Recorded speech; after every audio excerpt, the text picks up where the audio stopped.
Kanchipuram Vakula silks. నాణ్యత మా ప్రాధాన్యత. మదీనాగూడ, మియాపూర్, హైదరాబాద్ లో త్వరలో శుభారంభం.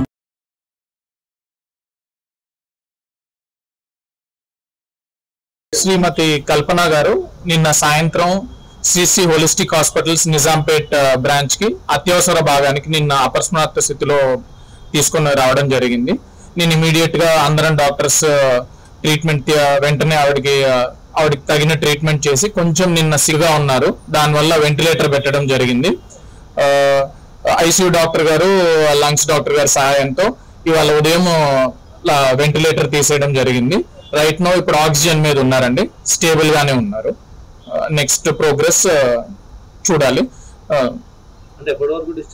ప్రజెంట్ ఆవిడ ఆరోగ్యం నిలకడగా ఉందండి. మనం ఇంకొక 24 hours అబ్జర్వేషన్ చేయాలి. దాని తర్వాత మీకు చెప్తాం.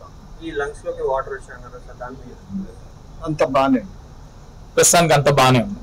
నేను డాక్టర్ సాయి సావుల్ అండి, treating consultant, treating doctor. Madam intensivist doctor Chaitanya, doctor Rajesh Khanna sir మా మెడికల్ సూపరింటెండెంట్. బేసిక్ గా తను వచ్చిన కండిషన్ యూజువల్లీ నిన్న మాకు నైట్ 5:30కి వచ్చారు, ఈవినింగ్ 5:30కి వచ్చారు.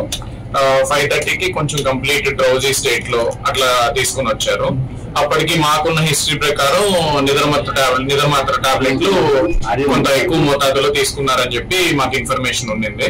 సో దాని ప్రకారంగా మేము ఏం చేసామంటే వెంటనే స్టమక్ వాష్ చేసాం. 2 hours అప్పటికి తీసుకొని 4 గంటలు అవుతుందని అన్నట్టు అన్నారు. సో బట్ స్టమక్ వాష్ చేసాము. స్టమక్ వాష్ చేసిన తర్వాత కొంచెం బ్రీతింగ్ డిఫికల్టీ వచ్చింది, బ్రీతింగ్ ప్రాబ్లం అట్లా వచ్చింది. సో బ్రీతింగ్ ప్రాబ్లం అట్లా రాగానే వెంటనే సిటీ స్కాన్ అది చేసుకున్నాము. సిటీ చెస్ట్, సిటీ బ్రెయిన్ అవన్నీ చేసుకున్నాము. కొంచెం పొలమారింది అన్నట్లు తెలిసింది. సో అంటే యూజువల్లీ ఆ మత్తు మీద ఏమైనా పొలమారు ఉండాలి కొంచెం. అండ్ ఇంకొకటి స్ట్రెస్ ఇండ్యూస్డ్ పల్మనరీ ఎడిమా అంటారు. అంటే ఎప్పుడైనా కూడా ఇట్లా బాడీ ఏమన్నా అధిక స్ట్రెస్ గురవుతే ఫ్లాష్ పల్మనరీ ఎడిమా అంటారు. అంటే మన లంగ్స్ లో నీరు లాగా చేరుతుంది. సో దానికి ఇమీడియట్ గా వెంటిలేటర్ పెట్టాల్సి వచ్చింది. తర్వాత మేడం ఇంటెన్సివిస్ట్ మేడం ఇంకా వెంటిలేటర్ తో మేనేజ్ చేయడం జరిగింది.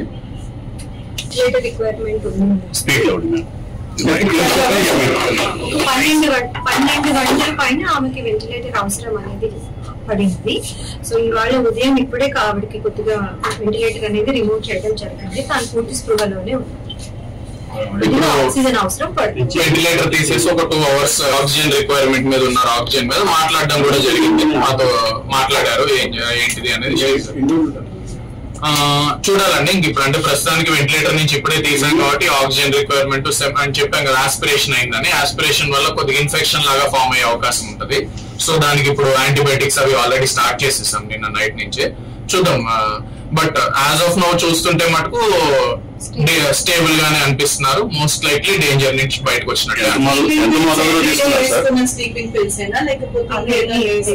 అది ఇంకా ఎంత మోతాదులో తీసుకున్నారు? అది కొంచెం ఎక్కువ మొత్తం పర్వాలేదు. బట్ గుడ్ థింగ్ ఏంటంటే రైట్ నో షీజ్ దాని ఎఫెక్ట్ ప్రస్తుతానికి ఏమీ కనిపించట్లేదు. మరి ఎక్కువ మోతాదులో తీసుకున్నా కూడా అది ఇబ్బంది ఉండేది. సో బట్ గుడ్ థింగ్ ఏంటంటే స్టేబుల్ గానే డిప్రెషన్ చూసి చెప్పండి.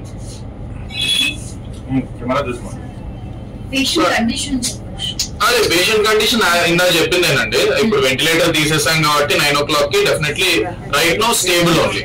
అండ్ దాని యొక్క డోసేజ్ యొక్క మోతాదుది ఆవిడకి ఇప్పుడు ప్రస్తుతానికి బాడీ మీద అయితే ఏమి ఇబ్బంది అయితే చేయట్లేదు. సో ఇప్పుడు మేజర్ మనకి ఆక్సిజన్ రిక్వైర్మెంట్ ఇది బెటర్ అయితే షీల్ బి డెఫినెట్లీ. అదే అందుకే చెప్తాను కదా, she definitely out of danger లానే అనిపిస్తుంది. యాజ్ ఆఫ్ తీసుకుని పిల్స్ ఎగ్జాక్ట్లీ ఏంటండి అది మనకి ఇంకా తెలియాలండి. ఎందుకంటే అది మోస్ట్ లైక్లీ స్లీపింగ్ టాబ్లెట్స్ అవి.